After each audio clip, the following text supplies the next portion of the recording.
I gave them $22,000 for the wedding, then got a message. Please come without your wife. I smiled, left the group chat, and stayed home. I didn't crash the wedding. The cake did that for me. Then I got 143 missed calls from almost every guest. Please come without your wife. That was the message. No hello. No explanation. No attempt to sugarcoat the slap. Just 5 cold words sitting in the family group chat like they meant nothing. Like my wife was disposable. Like I was too. I read the message 3 times, thinking maybe I misread it. Maybe autocorrect had played a sick joke. But no. It was clear. Please come without your wife. No punctuation. No context. Just that. I put my phone down on the kitchen counter. My hands weren't shaking. I wasn't even angry. Just very, very still. Caroline came in from the living room, cradling her tea.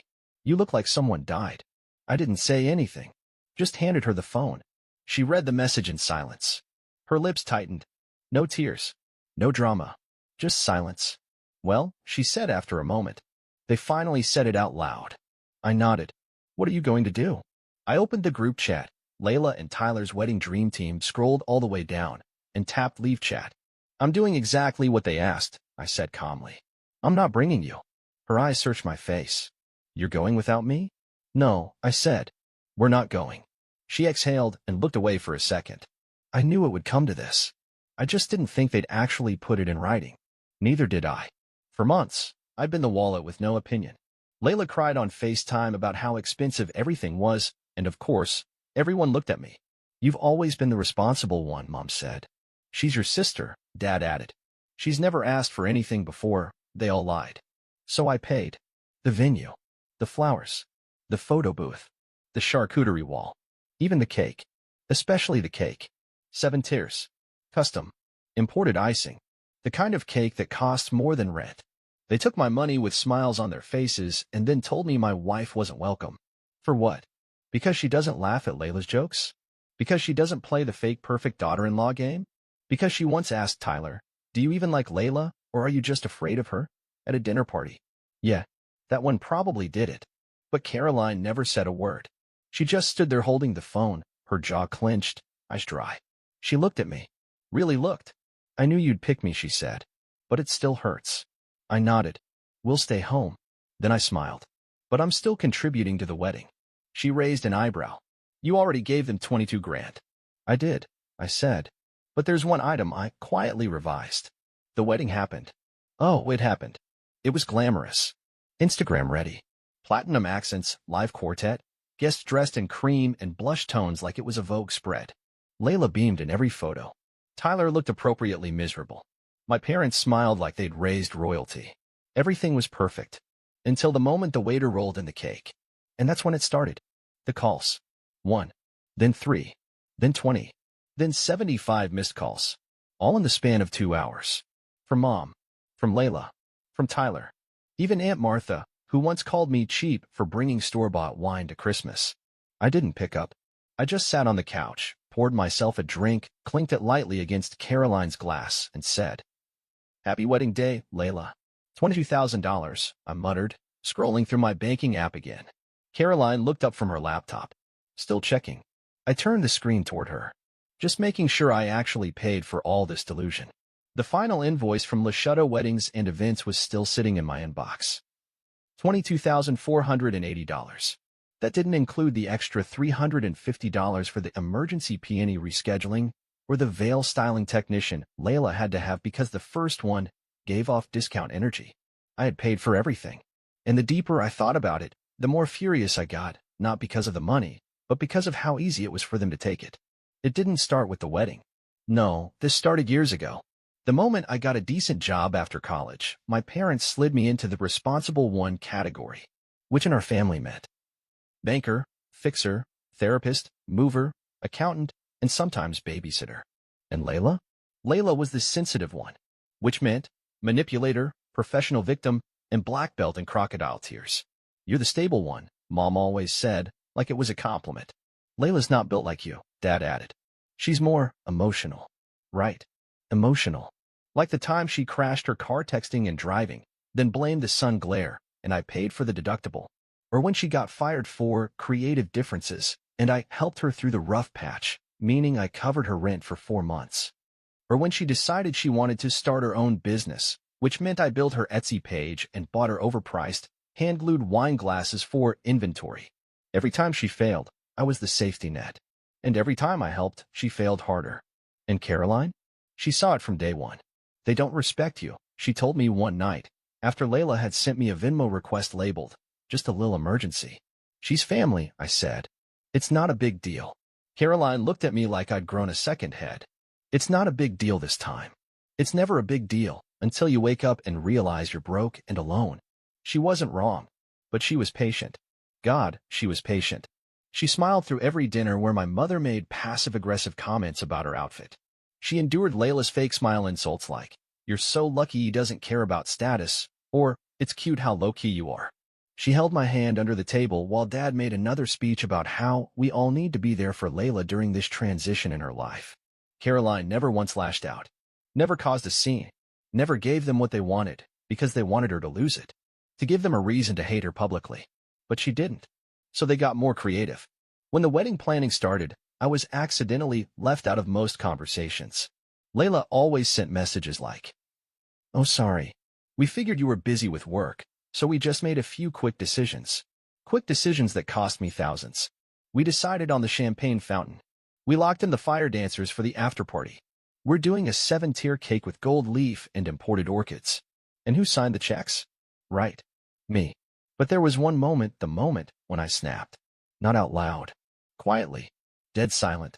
It was 3 weeks before the wedding. We were at my parents' house for dinner.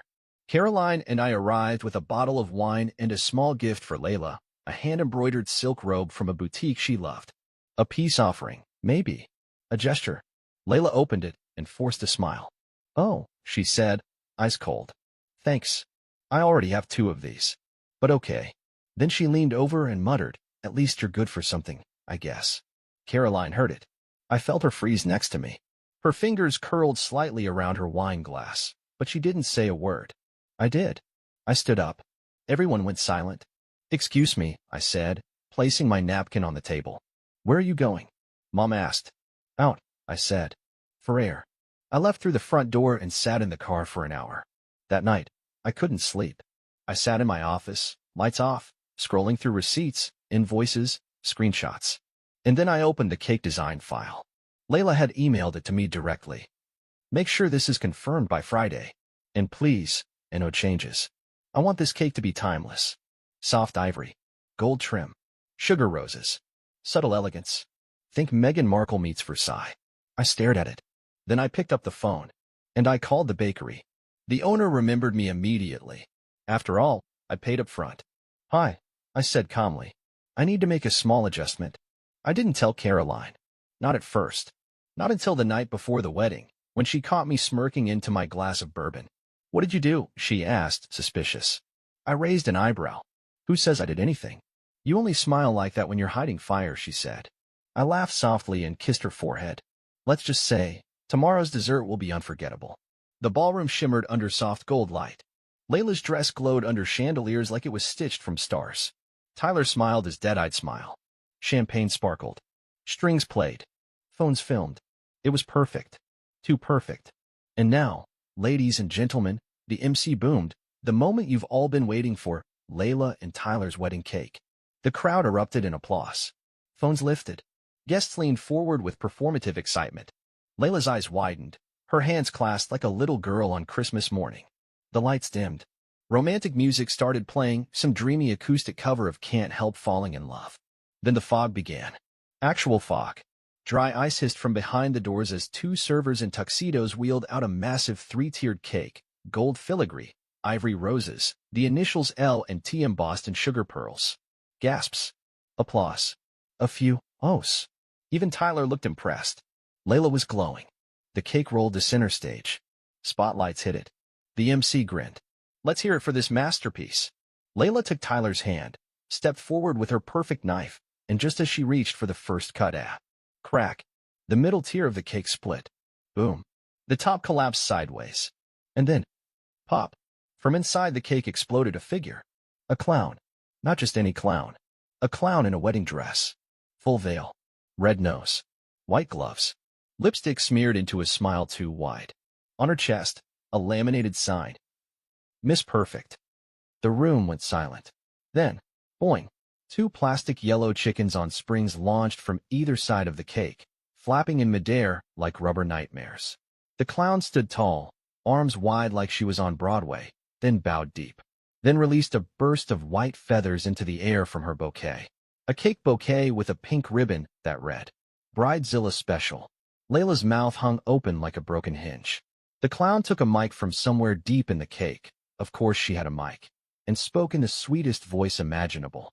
Special delivery for the bride. The show must go on. Laughter burst out. Some guests screamed. Others clapped instinctively, thinking it was a stunt. Someone yelled, I asked this part of it. Layla didn't move. Tyler stepped back. What is this? My mom rushed toward the clown.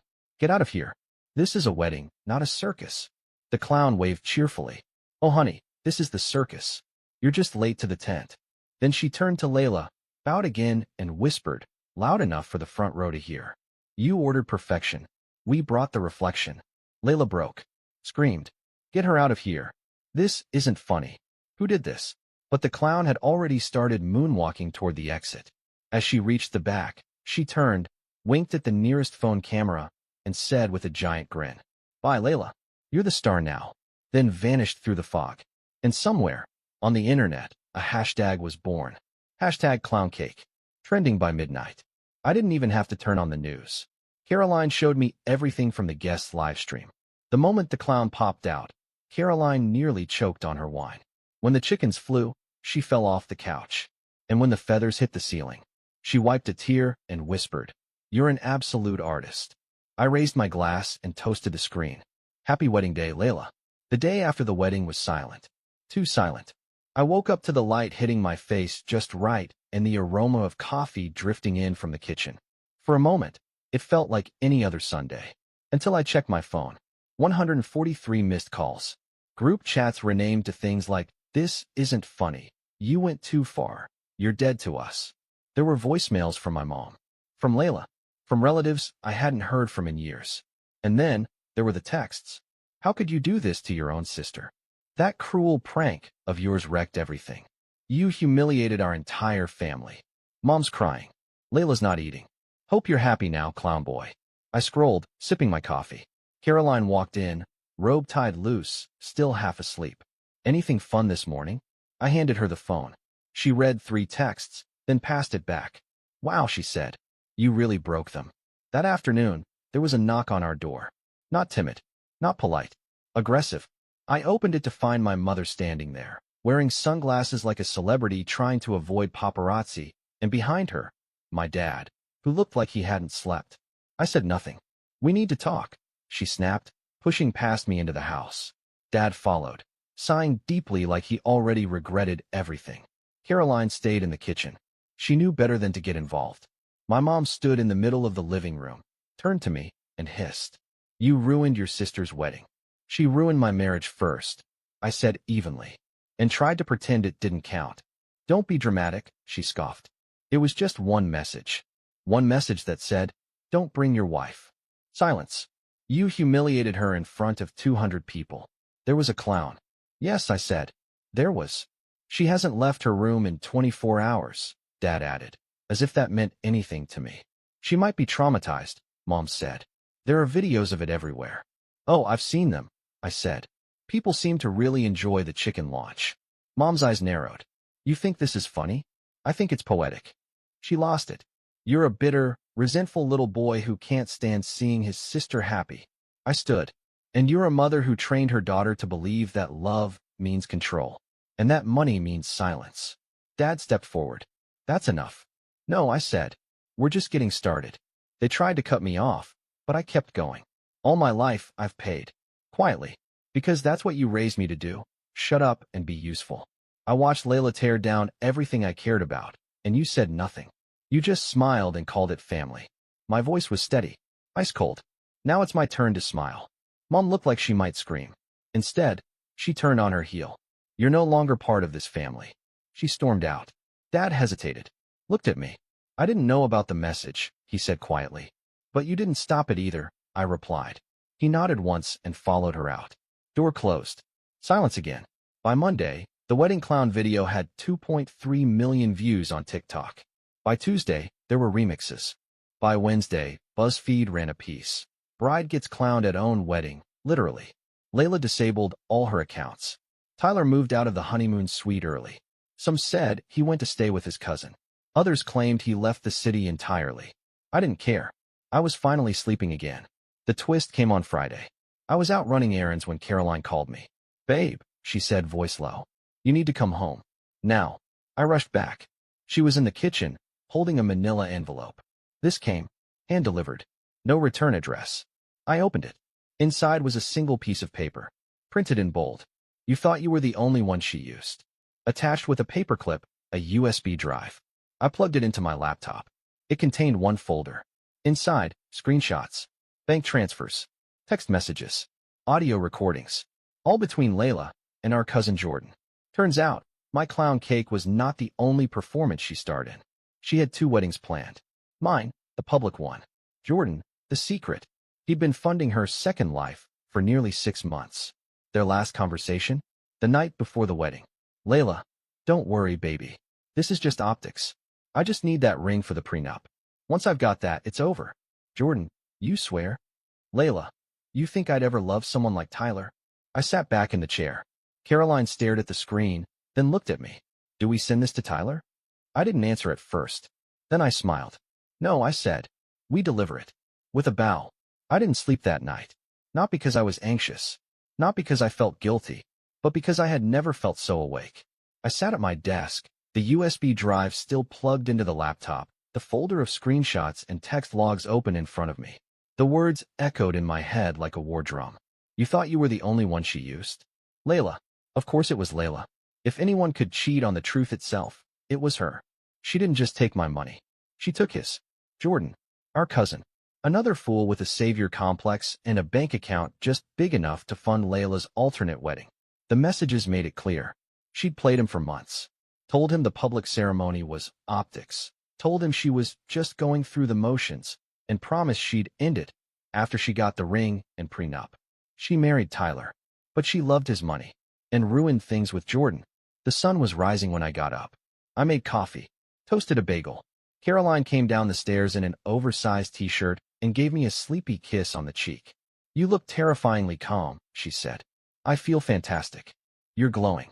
Like a villain mid-monologue. I handed her the stack of printed files. She read 3 pages, looked up, and whispered, "Oh my God. We're not mailing it." I said, "We're delivering it." Tyler wasn't at his apartment. He hadn't been back since the wedding. But my cousin Brian said he'd seen him at the gym. We pulled into the lot, and sure enough, there he was, punching a heavy bag like it had ruined his childhood. I called his name once. He turned, face drenched in sweat, eyes bloodshot. His entire body froze when he saw us. He walked toward us like a man approaching a firing squad. "If you came to gloat," he said, "get in line." I didn't say a word, just handed him the red folder. He frowned and opened it. At first, his eyes flicked over the pages. Then they stopped, slowed, widened. He turned the page. Another. Then the photo. Layla, in Jordan's apartment. Her leg half bare, wine glass in hand. His hands started to shake. She told me she needed a stable future. "No," I said. "She needed a funding plan." He sat down on a bench, folder in lap, and covered his face with one hand. She said I was the first man she ever really trusted. I sat next to him. "She says that to whichever man signs the checks." He didn't cry. I could tell he wanted to. But he didn't. Instead, he whispered, "She's a black hole. She eats good things and spits out lies." I nodded. "She almost got all of us." He looked at me and said something I didn't expect. "Thank you." We shook hands, and I walked away. That night, I turned off my phone. Caroline and I made pasta. We opened a bottle of wine we'd been saving since last year. We laughed, and we let the world burn without us. By morning, Bridezilla Clown Cake had passed 4 million views. Clips were being used in memes. Someone auto-tuned the clown's line, "You ordered perfection, we brought the reflection," into a song. It hit Spotify top viral. Layla had vanished from social media. Jordan deleted his entire account. But the internet remembers. Screenshots, hashtags, reaction videos. She became a cautionary tale. For days later, my parents called. I didn't answer. Then came the email. Whatever was between you and Layla, you took it too far. You've disgraced this family. I replied with one sentence. I didn't disgrace this family, I documented it. Blocked. Simple. Done. A week passed. Then, a letter. No return address. Inside, a crumpled thank you card, written in Layla's handwriting. The words looked like they'd been scratched out of her soul. You were always better than me. That's why I hated you. You never wanted anything from anyone. You just wanted to be left alone. And we couldn't even give you that. You won. I hope it was worth it. I read it once. Then again. Caroline walked in and saw me holding it. Is it an apology? She asked. No, I said. It's a confession. But not the kind that heals anything. I didn't respond. I framed it instead. Hung it in my office. Not out of pride, but as a reminder. Never again. No? It's been 2 months. Caroline and I are flying to Portugal next week. Our first real vacation. No obligations. No fake invitations. No sister begging for handouts. I changed my number. Deleted the family chat. Started therapy. And something strange happened. People, distant relatives, even old high school friends, started messaging me privately. I wish I had the guts to do what you did. You were right to walk away. That clown cake was iconic. It became more than a moment. It became a line in the sand. A declaration. No more. No more pretending. No more funding dysfunction. No more carrying people who spit in your face when your wallet runs dry. Caroline and I toast to it every Friday now. She raises her glass and says, to Miss Perfect. And I add, long may she be off the throne. We drink. We laugh. We live. And we never look back.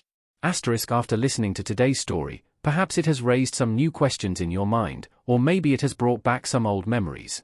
Every day on Reddit, new experiences and moments create fresh stories, and they connect all of us. Everyone has their own unique journey in life, and we all try to understand the world in our own way. These kinds of moments remind us that we are all human, sometimes happy, sometimes sad, and always learning something new. If you enjoyed this story, feel free to share it with your friends. Your thoughts and feedback are always valuable to us, as they motivate us to create even better content. Every story has its own unique angle, and our goal is to understand everyone's perspective and make our content diverse and relatable. Stories like these help us realize that life's journey is different for everyone, and by hearing other stories, we learn something new. You can also share your own stories with us. Your experiences are valuable to us as well, and if you enjoyed this video, please leave your feedback. We aim to create content that brightens your mind and gives you new ideas every time. If you've already seen this video before, your feedback is still important. With every piece of feedback, we can improve our content and bring a new perspective to our viewers. Today, what we saw was just a small part of the many stories shared on Reddit and across the world. It's a reminder of how we all try to understand life by sharing our experiences with each other. This video was only an example of how we try to connect with others through storytelling, learning about different sides of life. We hope to continue sharing such stories that help us all learn and grow together. Thank you for your time, and don't forget to keep an eye out for more stories coming soon. If you haven't already, please like and follow for more amazing content. Your support keeps us going, and we will strive to bring you more thought-provoking and heartwarming stories. Until next time, take care and stay curious. Asterisk.